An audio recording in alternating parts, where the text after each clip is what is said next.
नमस्कार, आदाब, बहुत बहुत स्वागत है आपका मेरे YouTube चैनल पर। अगर अभी तक भी आपने मेरे YouTube चैनल को सब्सक्राइब नहीं किया है तो आप से विनती है, मेरी गुजारिश है कि मेरे YouTube चैनल को आप सब्सक्राइब करें। आप मुझे Facebook, ट्विटर और इंस्टाग्राम पर भी फॉलो कर सकते हैं। महामारी के इस दौर में भी एक मजहब को टारगेट करके और हिंसा की जो घटनाएं हैं वो कम होने का नाम नहीं ले रही हैं। मैं सिर्फ यहाँ पर बात करूँगी पिछले एक हफ्ते की, जहाँ पर एक नहीं बल्कि 4-5 इस तरह की घटनाएं जो हैं जो सामने आई हैं, जहाँ पर मजहब के नाम पर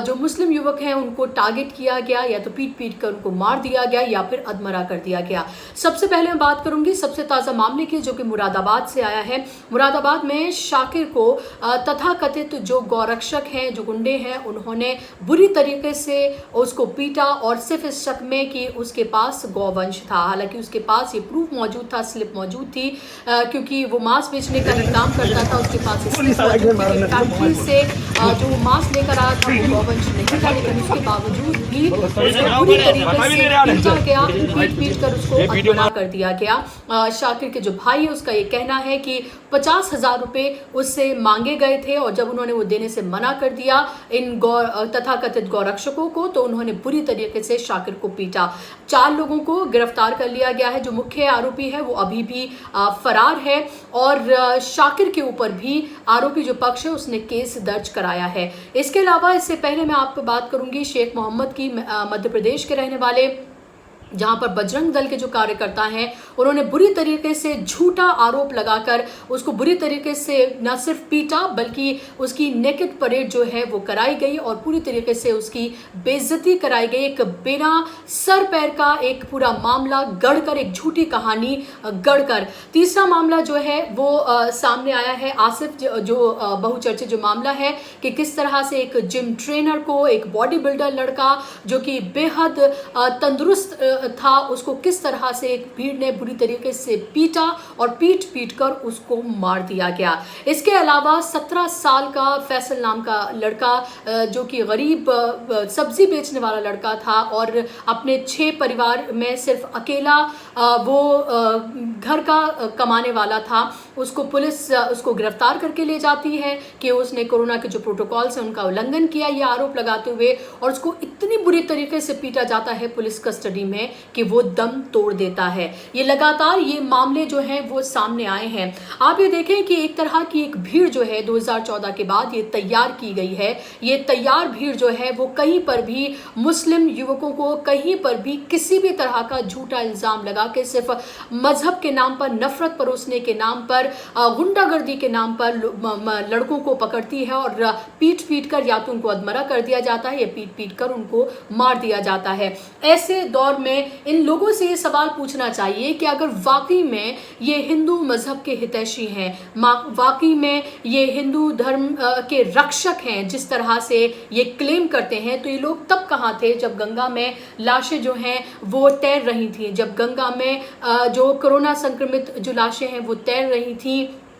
उनका अंतिम संस्कार भी नहीं किया गया, उनको मरने से पहले भी वो इलाज नहीं मिला और मरने के बाद भी वो इज्जत नहीं मिली जिसके वो हकदार थे। जब गंगा के किनारे जो है प्रयागराज के तट पर जब लाशों को रेत में दबा दिया गया था, तब ये लोग कहाँ थे? इनसे पूछा जाना चाहिए। जब ऑक्सीजन की लोगों को जरूरत थी, दवाइयों की, बेड्स की जरूरत थी, खाने पीने के सामानों की जरूरत थी, तब ये कहाँ थे? तब ये लोग कहाँ मुंह छुपाए, मुंह गड़ाए पड़े थे? सिर्फ एक मजहब के से नफरत के नाम पर ये लोग डंडे लाठी लेकर बाहर निकलते हैं, पीट पीट कर उनको मार देते हैं, क्योंकि कानून को इन्होंने जेब में रखा हुआ है। इनको कानून का कोई डर नहीं है। अगर वाकई में लोगों को कानून का डर होता या फिर इस तरह की कोई नजीर पेश की गई होती, तो इन लोगों की इतनी हिम्मत ही नहीं होती कि किसी को भी कहीं भी सरेआम इस तरह से पीट पीट कर ये मार दें या फिर उसको अधमरा कर दें। और आप ये देखें कि ये ढोंगी लोग जो हैं, ये जो गुंडागर्दी है, लोगों की सरेआम चलती रहती है,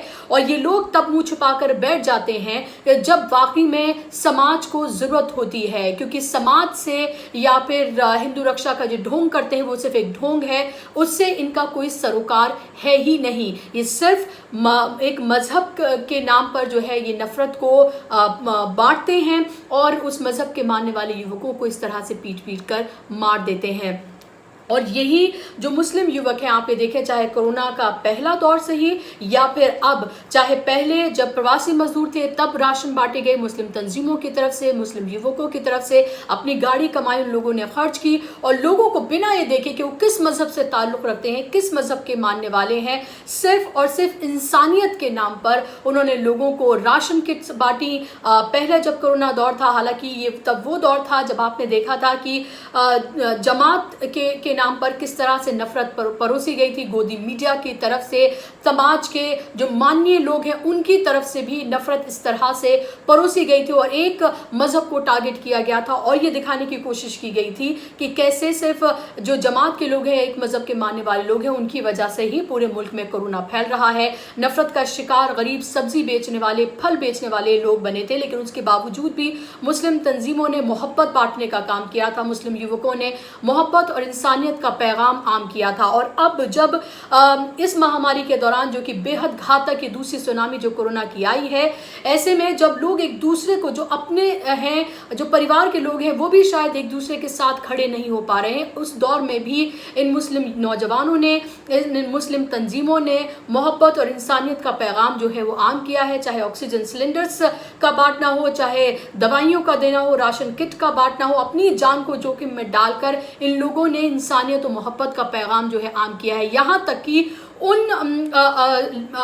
बॉडीज को उन्होंने कांधा दिया है जिनको अपनों ने या तो छोड़ दिया या फिर वो लाशें लावारिस थी, जिनका अंतिम संस्कार तक भी नहीं हो पा रहा था। उनको न सिर्फ उनका अंतिम संस्कार किया गया हिंदू रीति रिवाज की तरह, जिस तरह से हिंदू रीति रिवाज में किया जाता है, बल्कि उन जो अर्थियां थी उनको कांधा तक देने का काम जो है इन हिंदू नौजवानों, माफ कीजिएगा, इन मुस्लिम नौजवानों ने किया। और ऐसी आपको खबरें दर्जनों आपको सोशल मीडिया पर अलग अलग जगह पर देखने के लिए मिल जाएंगी। ऐसी एक दो नहीं बल्कि दर्जनों इस तरह की मिसालें मौजूद हैं। तो एक तरफ तो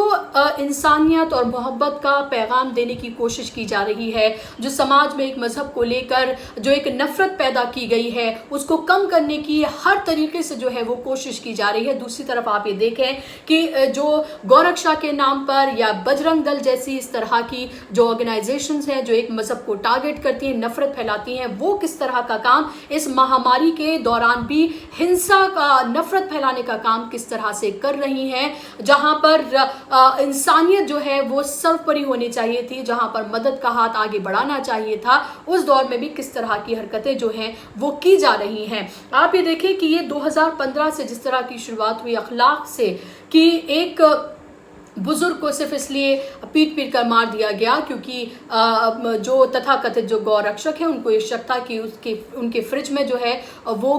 गौवंश था, और उसके बाद से सिलसिला मानो जैसे थमने का नाम ही नहीं ले रहा है। एक के बाद एक, कभी बच्चा चोरी के नाम पे, कभी गौवंश के नाम पर, तो कभी लव जिहाद के नाम पर, इस तरह से मुस्लिम युवकों को टारगेट किया जाता है। महामारी के इस दौर में भी ये घटनाएं लगातार बढ़ रही हैं, और ये 5 घटनाएं जो हैं ये सिर्फ और सिर्फ एक हफ्ते की हैं जो मैं आपको बता रही हूं। और ये कहीं ना कहीं से ये कोशिश भी एक तरह से लगती है कि महामारी के इस दौर में जिस तरह से सरकारें पूरी तरह से नाकाम साबित हुई हैं, लोगों को बेसिक सुविधा भी देने में नाकाम साबित हुई हैं, कहीं ये उस पूरे मामले से डाइवर्ट करने की कोशिश तो नहीं है कि इस पूरे मामले से लोगों का ध्यान जो है भटकाया जाए और फिर से उसी हिंदू मुस्लिम में लोगों को फंसाया जाए जो 7 साल से लगातार किया जा रहा है। और गोदी मीडिया जो है, दरबारी मीडिया जो है, इसमें भरपूर साथ देता हुआ नजर आ रहा है, और लगातार ऐसे ही टॉपिक्स पर जो है वो बहस की जाती है। हर रोज उन मुद्दों को मुद्दा बनाया जाता है जो दरअसल इंपॉर्टेंट है ही नहीं, महत्वपूर्ण है ही नहीं। सरकार से सवाल पूछने के बजाय इस तरह की बहसें हर रोज की जाती हैं, और ऐसे दौर में ही, महामारी के इस दौर में भी इस तरह की हरकतें की जा रही हैं। और ये सो कॉल्ड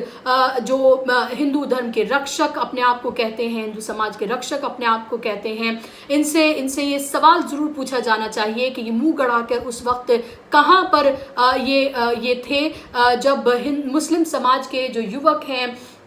या फिर दूसरे जो लोग हैं वो इंसानियत के पैगाम को आम कर रहे थे, लोगों तक ऑक्सीजन और तमाम सुविधाएं जो है मुहैया करा रहे थे, अर्थीयों को कांधा दे रहे थे, तब ये लोग अपने घरों में अपनी जानों को बचाए अंदर जो है वो पड़े हुए थे। और अब यही लोग जो हैं उन्हीं मुस्लिम युवकों की जान लेने पर उतारू हैं। नफरत हमारे समाज में इस हद तक चली गई है, नफरत हमारे समाज को इस तरह से बांट चुकी है कि अब इसको पाट पाना बेहद मुश्किल ही लगता है। आपको मेरा आज का कार्यक्रम कैसा लगा मुझे जरूर बताइएगा कमेंट बॉक्स में। ज्यादा से ज्यादा लोगों तक इसको शेयर करिए। आज के लिए बस इतना ही। नमस्कार।